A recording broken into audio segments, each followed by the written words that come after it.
Remember when Hollywood could take a genuinely dark story, sand down every rough edge, drop a pop song on top, and convince an entire generation it was the most romantic thing they'd ever seen?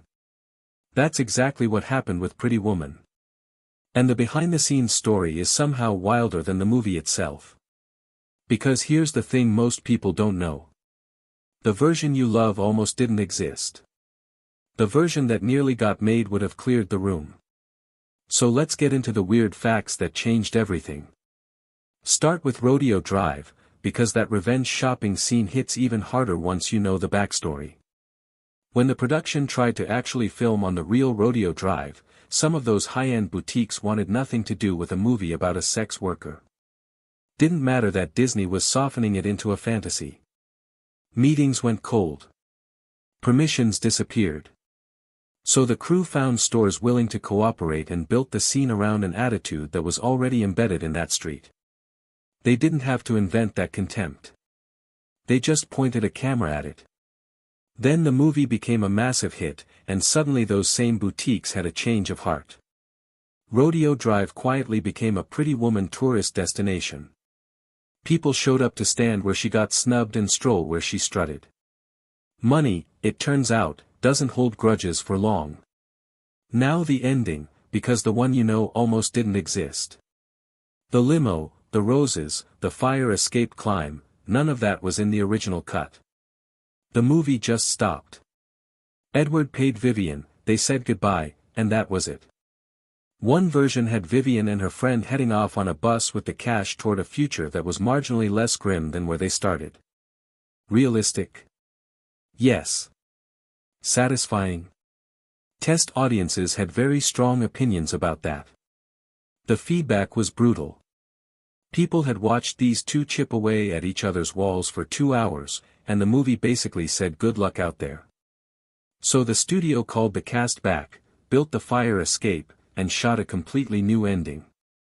Director Gary Marshall later admitted they had long stopped making the movie they originally set out to make. They were making a fairy tale. The old ending belonged to a different film. Without that disastrous test screening, Pretty Woman becomes a forgotten footnote.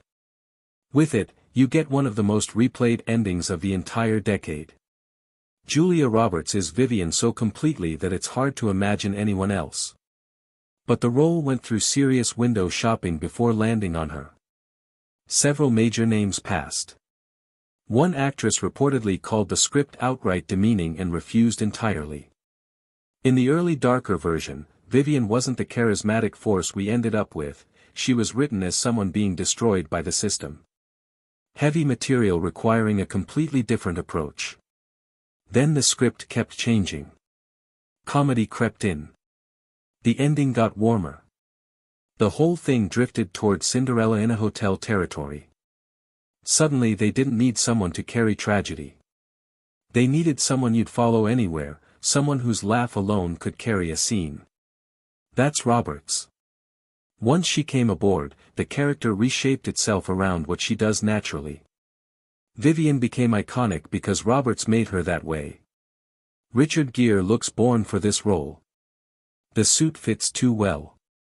You'd assume he jumped at it. He almost didn't take it. His career had cooled off heading into this project, and when the script arrived he didn't immediately see a revival written in the pages. What eventually got him wasn't the fantasy, it was Edward's emotional architecture.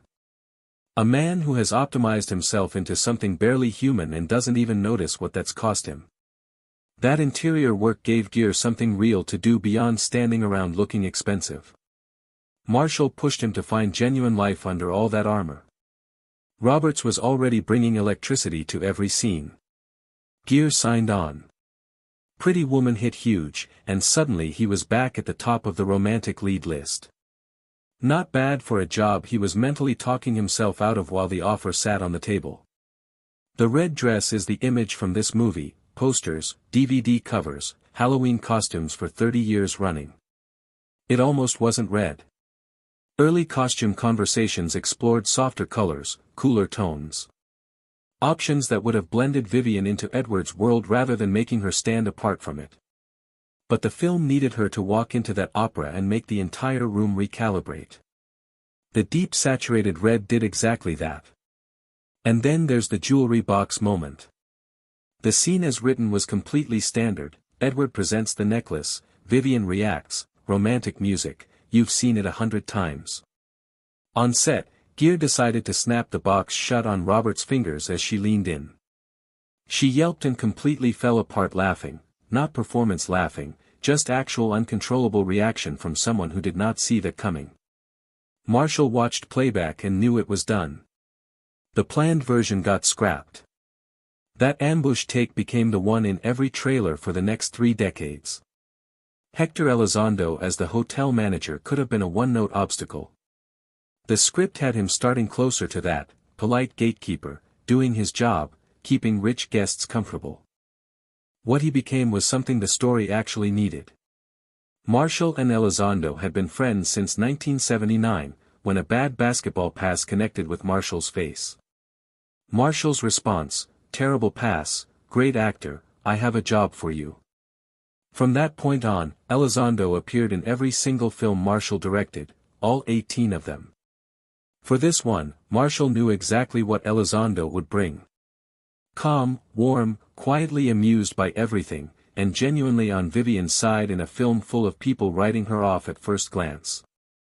Barney doesn't conjure a gown out of thin air, but he opens doors that should have stayed shut and makes sure she walks through them like she belongs.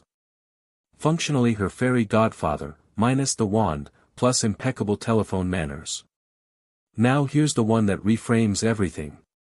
Pretty Woman started as a completely different story called 3000, that's the dollar amount Edward pays for the week. And in that version, the title wasn't charming. It was a price tag. The original script was a harsh drama set in Los Angeles. Vivian wasn't witty or warm. She was a drug addict with a volatile temper. Edward wasn't brooding, he was cold and cruel. There was no romance. In the original ending, Edward shoves her out of the car, throws the money down on top of her, and drives away.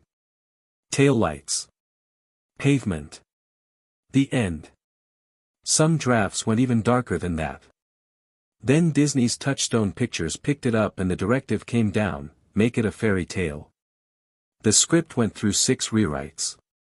The drugs came out. The cruelty got softened. Jokes were written in. Edward became redeemable. Vivian became magnetic. What had been a caustic little drama about 2 people grinding each other down became a love story.